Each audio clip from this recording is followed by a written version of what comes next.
Welcome back to lesson 7 of our journey through Psalms 1 to 50.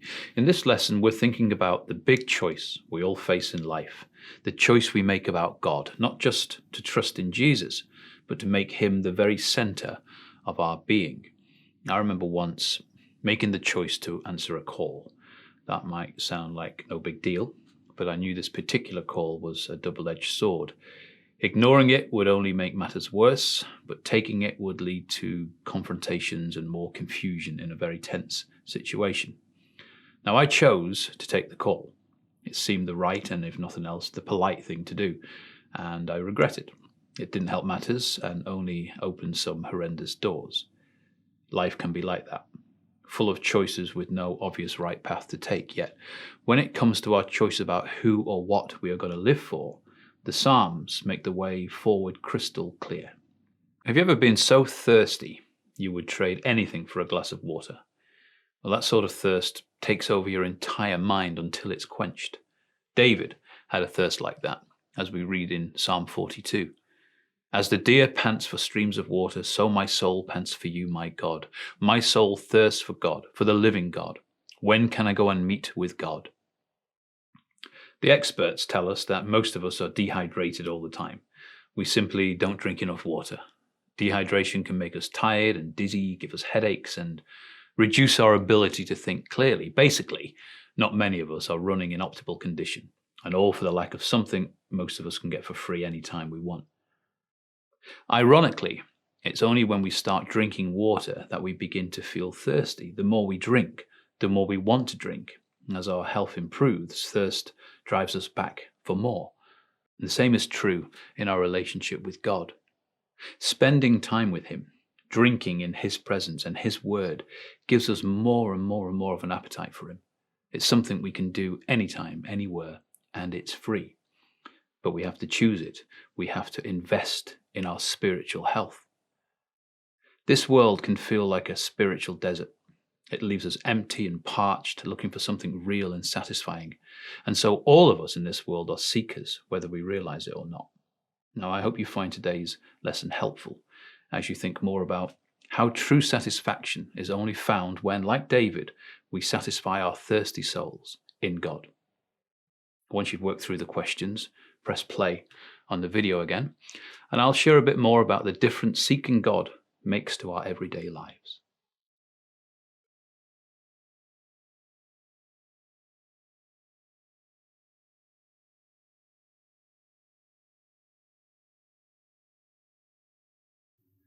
In the Psalms we read for this lesson, we saw an awful lot about the wicked, how they fight against the righteous, take advantage of the vulnerable, and how everything seems to work out fine for them.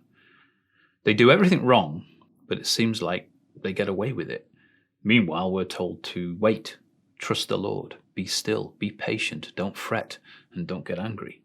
God is going to work everything out. The biggest problem in the Christian life is that we can't see what we can't see. We can't see God. We can't see his kingdom. We can't see the outcome of the situations in which we find ourselves. That's why we need faith. Faith is like a pair of spiritual eyes that see the spiritual realities we can't see with our physical eyes. Hebrews 11:1 defines it this way. Now, faith is confidence in what we hope for and assurance about what we do not see. The entire chapter of Hebrews 11 then goes on to list the wonderful acts of faith done by God's people because they saw what we cannot see. Faith is not wishful thinking. It isn't hoping something is true and deciding to believe it even though there's no evidence. Faith is based on truth, past events and present realities. Our faith is based on what God says in his word. What he says is true about himself, us, and the world, and it's strengthened by our experience of him and the experience of fellow believers.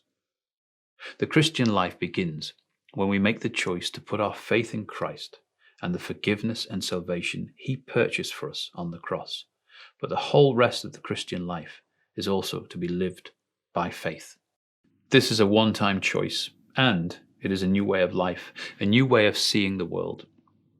In Psalm 39, David cried out, "Show me, O Lord, my life's end and the number of my days. Let me know how fleeting is my life." Death is not something the world likes to think about. But with our faith in Jesus, we find reassurance that while life on earth is short, eternity is long. David is asking God to help him see his life in this perspective, to get his priorities right, so that each day he is living for the long-term goal of heaven, not the short-term goals of today. With this eternal perspective, we know this world isn't all there is. Every injustice, every pain, every wrong will be put right when Jesus returns. We cannot see Jesus right now. We cannot see his return. We cannot see his kingdom. But as Peter writes in 1 Peter 1:8, though you have not seen him, you love him. And even though you do not see him now, you believe in him and are filled with an inexpressible and glorious joy. Faith is seeing with our hearts what we can't see with our eyes. It is believing that the promises of God's words are true, even when it doesn't seem like it. That is the choice we make when we give our lives to Jesus. We choose to put our faith in his salvation. And it's the choice we continue to make as we put our faith in everything he says to us in the Bible.